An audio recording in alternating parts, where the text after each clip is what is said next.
అలసిన మీ శరీరానికి శక్తి, బలం, ఆరోగ్యం కావాలా? Second shilajit resin.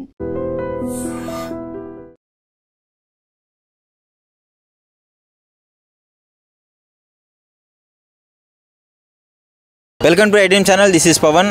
జగిత్యాలలో అయితే దారుణం చోటు చేసుకుంది. అభన్ శుభన్ తెలియని చిన్న పాపని అతి క్రూరంగా గొంతు కోసి చంపడం జరిగింది. అసలు ఎవరు చేశారు, ఎందుకు చేశారు అనే వివరాలు అయితే ఇంకా తెలియాల్సి ఉంది. అదే కాలనీకి ఆ పాప ఆడుకుంటా అని చెప్పేసి ఆడుకోవడానికి బయటికి వెళ్ళింది. ఎప్పటికీ కనిపించకపోవడంతో పేరెంట్స్ అయితే వెతకడం స్టార్ట్ చేశారు. ఆ క్రమంలోనే ఆ కాలనీలోనే ఒక యజమాని ఇంట్లో అయితే ఆ బాత్రూంలో అయితే గొంతు కోసి ఆ రక్తపు మడుగుల్లో పాప కింద పడి ఉండడం చూశారు. సో అది అసలు ఆ ఓనర్ కూడా పరారీలో ఉన్నారు. అసలు ఎందుకు ఈ విధంగా తయారవుతున్నారు మనుషులు? ఉన్న కొద్ది ఇల్లీగల్ రిలేషన్షిప్స్ ఒకటి, పిల్లలు పాపలను చంపడము, వాళ్ళ పేరెంట్స్ చంపడము, ఇదే న్యూస్ అయితే వైరల్గా మారుతుంది. అసలు పబ్లిక్ ఏమనుకుంటున్నారు ఇలాంటి ఇన్సిడెంట్ గురించి అనేసి అడిగి తెలుసుకుందాం.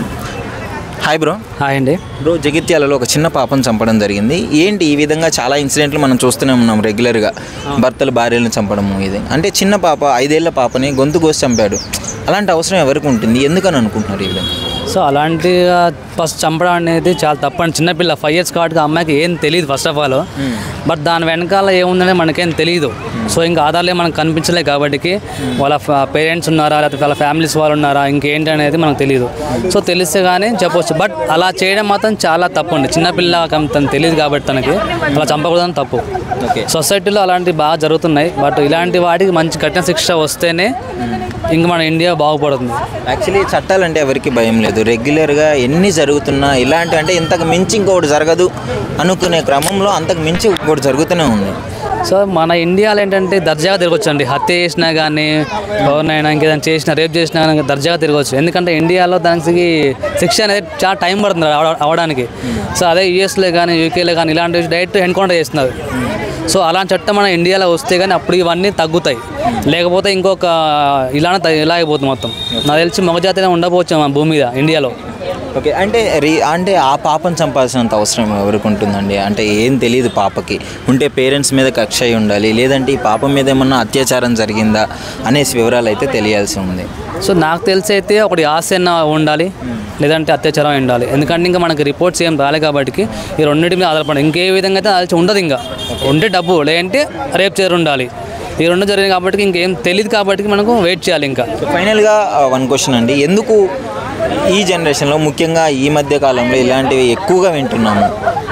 అవి చెప్తున్నాయి కదండి, ఏ తప్పు చేసినా ఏం కాదన్న భయంతోనే జరుగుతున్నాయి అన్నీ. ఒకటి డబ్బుతో వెళ్తుంది, ఇంకోటి కామంతో వెళ్తుంది. శిక్షలు కఠినంగా పడాలంటారు. ఖచ్చితంగా కఠినంగా పడితేనే భయం వస్తుంది. ఇలా వదిలేస్తే కోర్టులో సంవత్సరాలు తిరుగుతూ ఉంటే వాళ్ళకి భయం లేదు కదా. సో అలా ఇంకా చెలరైపోతున్నారు అందరూ. Thank you. చిన్న పాపను అతి కిరాత్మకంగా చంపినారు. అసలు ఎందుకు ఇట్లా తయారవుతుంది సమాజం? ఎందుకంటే అసలుకి పిల్లలు పెద్దలను చూడుకోకుండా కూడా చాలామంది ఇట్లా చేయడం కరెక్ట్ కాదు కదా. ఎందుకంటే ఎలాంటి సిచ్యువేషన్ చేస్తారంటే ఆ పాపని చంపడం ఫస్ట్ కాదు, వాళ్ళ ఫ్యామిలీ మీద ఏదో పెట్టుకోవడం వల్ల అలా చేస్తుంటారేమో నాకు అలా అనిపిస్తుంది. చిన్నపిల్లల్ని చంపడానికి అసలు వాళ్ళ పేరెంట్స్ మీద ఏమన్నా కక్ష ఉంటే పేరెంట్స్ మీద చూపించాలి, కానీ పిల్లల మీద చూపించడం అది చాలా, అందులో వేరే వాళ్ళ ఇంట్లో వాష్రూమ్లు అంటే చాలా ఇది కదా, ఎప్పటి నుండో కక్ష పెట్టుకొని చంపుంటారేమో మ్యాక్సిమం. రీజన్ ఎందుకో ప్రూవ్ అవ్వలేదు. బట్ రీసెంట్ టైంలో ఇలాంటివి చాలా వింటున్నాము. మదర్స్ని, పేరెంట్స్ని చంపడము, కట్టుకున్న భర్తను చంపడము, భార్యను చంపడము. ఎందుకు ఇట్లా? ఎందుకంటే ఒకళ్ళు చూసి ఒకళ్ళు అలా తయారవుతున్నారు కాబట్టి. వైఫ్లే హస్బెండ్ని చాలామంది చంపడం వల్ల ఇట్లా ఉంది. ఇంకా పిల్లల్ని కూడా చంపితే వాళ్ళ ఆస్తికి అట్లా ఏదన్నా అవ్వడమో, లేకపోతే ఫ్యామిలీ ఏదన్నా ప్రాబ్లమ్స్లో ఉండి వాళ్ళు ఏమైనా చేయలేక పిల్లల్ని చంపేస్తే కొంచెమైనా ఉంటుంది కదా, జరుగుతాయి కదా. లేకపోతే ఏదన్నా కావాలి ఎప్పుడు నుండో కక్ష పెట్టుకొని చంపుంటారు మ్యాక్సిమము. కానీ కంపల్సరీ పోలీసు వాళ్ళు మాత్రం వదిలిపెట్టరు, ఏదో ఒక పట్టేసుకొని వాళ్ళని పట్టేసుకుంటారు కంపల్సరీ. చట్టాల మీద అవేర్నెస్ లేక ఇదంతా చేస్తున్నారా, లేదా ఉన్నా నాకేంట్లే అనే ధైర్యం వాళ్ళకి ఎక్కడి నుంచి వచ్చిందంట? అది ఫస్ట్ థింగ్ ఏంటంటే మనుషులు బాగా ఘోరంగా తయారైపోయారు. ఎందుకంటే ఏం చేయలేరు, ప్రభుత్వం ఏం పట్టించుకోలేదు. మహా అయితే 2-3 నెలలు జైలు శిక్ష వస్తుంది, తర్వాత ఏముంటుంది అని చెప్పి మాట్లాడుతున్నారు. కానీ ఇలా ఇన్ని రోజుల నుండి భార్యల్ని భర్తలు చంపడం అని కేసులు చాలా డైలీకి ఒక న్యూస్, డైలీకి ఒక ఫోన్లో న్యూస్ వస్తున్నాయి. మరి ఎందుకు ఇలా జరుగుతున్నాయని చెప్పి మరి చట్టం ఎందుకు అట్లా సైలెంట్గా ఉంటుందో అర్థం కావట్లేదు. చివరికి వాష్రూమ్లో చిన్న పాపని ఆడుకోవడానికి వెళ్ళిన బయట పాపని చంపి వాష్రూమ్లో వేసాడంటే వాడు ఎంత ఘనంగా నుడు కూడా అర్థమవుతుంది. నిజంగా ఎవరు పట్టుకొని సీసీల ద్వారా పోలీసులు పట్టుకొని శిక్షిస్తే తప్ప రేపు చిన్నపిల్లలు అయ్యారు, పేరెంట్స్ అయ్యారు, ఎవరైనా సరే ఎంత వాళ్ళైనా చంపడానికి ముందుకు వచ్చేస్తారు. అది నిజంగా చర్యలు గట్టిగా తీసుకోకపోతే సమాజం చాలా దారుణం అయిపోతుంది. ఒకప్పుడు నార్త్ సైడ్ వినేవాళ్ళము ఇలాంటి ఇన్సిడెంట్లు జరుగుతున్నాయి, ఇప్పుడు మన స్టేట్స్లో కూడా జరుగుతున్నాయి కదా, ఇలాంటివి విన్నప్పుడు మీకు ఏమనిపిస్తుంటుంది? బయట సమాజంలో తిరగడానికి భయం వేస్తుంది. ఎందుకంటే చిన్న పిల్లలు ఆడుకునే పిల్లలు కూడా చంపేస్తున్నారంటే ఆస్తి కోసమో లేకపోతే ఫ్యామిలీలో ఏదైనా గొడవలు కక్షలు పెట్టుకొని ఏం చేయలేక వాళ్ళని ఇలా మనుషుల్ని చంపుకుంటూ పోతే సమాజంలో ఎవరుంటారు? ఇంకా సొంత ఫ్యామిలీని కూడా లెక్క చేయకుండా చంపేస్తున్నారు. కానీ నిజంగా ఎంత దారుణం అయిపోయిందంటే కంపల్సరీ పేరెంట్స్ అని లేదు, ఒక ఆడవాళ్ళు మగవాళ్ళని తేడా లేకుండా మనకు ఒక అంటే అవసరానికి యూజ్ చేసుకోవడం, అవసరం లేడా చంపిపడేయడం, అంతే. రెండే డెసిషన్ మెయింటైన్ చేస్తారు. ఒక్కొక్కరు రాక్షసుడి కన్నా వ్యూహంగా తయారవుతున్నారు. రౌడీజం, మనుషుల మీద రౌడీజం చేసి బతికేస్తున్నారు. మరి అట్లా ఎందుకు కోర్టు చర్యలు తీసుకోవట్లేదో అర్థం కావట్లేదు. అంతే. ఇలాంటి వాళ్ళకి ఎలాంటి పనిష్మెంట్ ఉండాలి, ఎలాంటి శిక్షలు పెడితే? పనిష్మెంట్ అని ఏమీ లేదు, ఏకంగా చంపేయడమే కరెక్ట్ నాకు తెలిసి. చిన్న పాపని ఇలా చంపేశాడంటే వాడు ఏ విధంగా ఎంత కక్ష పెట్టుకున్నాడో అర్థమవుతుంది. కానీ వాళ్ళ పేరెంట్స్ ఎంత బాధపడుతున్నారో మనకి తెలిసే ఉంటుంది. చిన్నప్పటి నుండి పెంచి కానీ పిల్లల్ని చంపడానికి వాడి మనసు ఎలా ఒప్పింది? అసలు కంపల్సరీ చర్య తీసుకుంటే వాళ్ళ ఫ్యామిలీకి ఒక సపోర్ట్ ఉంటుంది. నెక్స్ట్ వేరే అనేది ఒక ఎవరైనా చంపడానికి కానీ ఏమైనా చేయడానికి భయపడుతూ ఉంటారు ఎవరైనా సరే. జగిత్యాలలో ఒక చిన్న పాపని అతి కిరాతకంగా గొంతు కోసి చంపడం జరిగింది. సో దీనిపైన మీ అభిప్రాయం ఏంటి? ఎందుకో సార్ అసలు అంత చిన్న పాపను గొంతుకు వేయాల్సినంత అవసరం ఏంటి? చిన్నపిల్లల్ని కూడా ఇంత దారుణంగా చంపుతున్నారా? అంటే చిన్నపిల్లలు బ్రతకడానికి లేదా? చిన్నపిల్లలు ఏం చేశారయ్యా? మీకు ఏమైనా పగలు, కక్షలు, ఆస్తి వివాదాలు, ఆస్తి తగాదాలు, కుటుంబ కక్షలు ఏమైనా ఉంటే మీరు చూసుకోండి. ఇటువంటి చిన్నపిల్లల్ని చంపే పాపానికి దిగుతున్నారు, ఒడిగడుతున్నారు అంటే ఇవి ఉంటే కుటుంబ కక్షలన్నా ఉండాలి, లేకపోతే ఆస్తి తగాదాలన్నా ఉండాలి. ఈ రెండూ తప్పితే ఇంక దేనికి ఇటువంటి చిన్నపిల్లల్ని ఇటువంటి పసివాళ్ళని చంపరు. లేకపోతే అక్రమ సంబంధాల కన్నా దారి తీసి ఉండాలి. ఈ మూడిట్లలో ఏదో ఒకటి దారి తీసి ఉండాలి. అంతేగాని ఈ పిల్లని అడ్డం తీసేసేస్తే మేమిద్దరం హ్యాపీగా ఉండొచ్చానో, లేకపోతే ఈ పిల్లని చంపేస్తే ఆస్తి వస్తుందనో, లేకపోతే ఈ పిల్లని చంపేస్తే నాకు పగ తీరిద్దనో, ఇటువంటి ఏమన్నా ఉంటే దయచేసి ఇటువంటి అఘాయిత్యాలు మానేయండి. ఇటువంటి హత్యలు చేయొద్దు.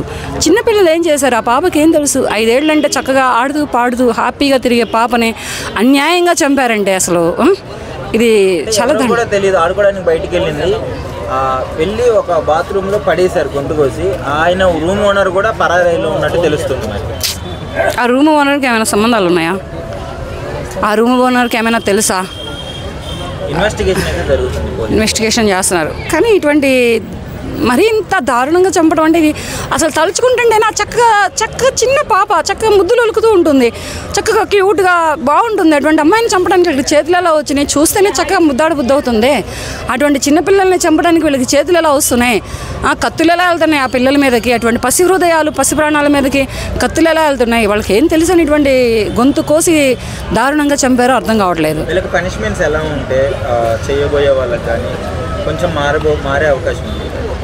ఏం లేదు, నేను ఎప్పటి నుంచో ఒకటే చెబుతున్నా. ఇప్పుడు మహిళలు పురుషుల్ని భర్తలను చంపుతున్నటువంటి హత్యలకే కానీ, ఈ పురుషులు అమ్మాయిలని అత్యాచారాలు చేసి చంపుతున్నటువంటి హత్యలకే కానీ, వీళ్ళకి వీళ్ళని లోపలేసి వీళ్ళ నిర్ధారణ చేసి వీళ్ళకి కూర్చోబెట్టి మేపి వీళ్ళకి పనులు ఇచ్చి పాటలు ఇచ్చి వీళ్ళకి డబ్బులు ఇచ్చి వీళ్ళకి ఒక షెల్టర్ ఇస్తున్నారనమాట. ఇటువంటి హంతకులందరికీ కలిపి న్యాయస్థానాలే కానీ చట్టస్థానాలే కానీ చట్టం ఏం చేస్తుందంటే తన పని తను చేసుకొని పోయి న్యాయస్థానానికి అప్పచెబుతుంది.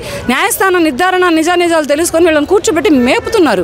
అలా మేపొద్దయ్యా. న్యాయస్థానాలకు నేను ఒకటే కోరుకుంటున్నాను, చేతులు ఎత్తి మరీ జోడించి మరీ కోరుకుంటున్నాను, అటువంటి శిక్షలు వేయొద్దు. ఉరి శిక్షలే కానీ ఎన్కౌంటర్సే కానీ ఇవేమీ చేయొద్దు. కాలు చెయ్యి తీసేయండి, రోడ్డు మీద వదిలేయండి.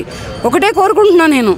కాలు చెయ్యి అలా తీసేసి ఇటువంటి పసి ప్రాణాలు తీసిన వాళ్ళకే కానీ, అమాయకులైనటువంటి పురుషుల ప్రాణాలు తీసిన వాళ్ళకే కానీ, అమాయకులైనటువంటి ఆడపిల్లల్ని అత్యాచారాలు చేసి దారుణంగా చంపిన వాళ్ళకే కానీ వీళ్ళని కూర్చోబెట్టి 14 ఏళ్ళు 7 ఏళ్ళు లైఫ్ లాంగ్ శిక్షలు వేయొద్దు. వీళ్ళకి ఇటువంటి కఠినమైన శిక్షలు వేస్తే ఇప్పుడు రేపటి రోజు మళ్ళీ ఇటువంటి దానికి పాల్పడాలన్నా వెన్నులో వణుకొస్తుంది.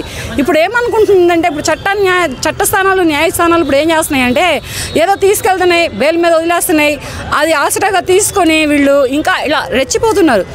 ఎన్నాళ్ళు ఉంటాం, ఉంటే లోపల 3 నెలలు ఉంటాం, లేకపోతే 6 నెలలు ఉంటాం, తర్వాత బయటికి రామా, బయట వచ్చి మళ్ళీ మనం బ్రతకమా, ఇంకా తీర్చుకోలేమా అనే ఒక అపోహలతోటి, ఒక ఇదితోటి వీళ్ళు ఇలా ఇటువంటి హత్యలే కానీ, ఇటువంటి అరాచకాలే కానీ, ఇటువంటి చిన్న పిల్లల ప్రాణాలే కానీ తీస్తున్నారంటే ఈ న్యాయస్థానాలలోనే కానీ చట్టస్థానాలలో కానీ సరైన శిక్షలు లేవు.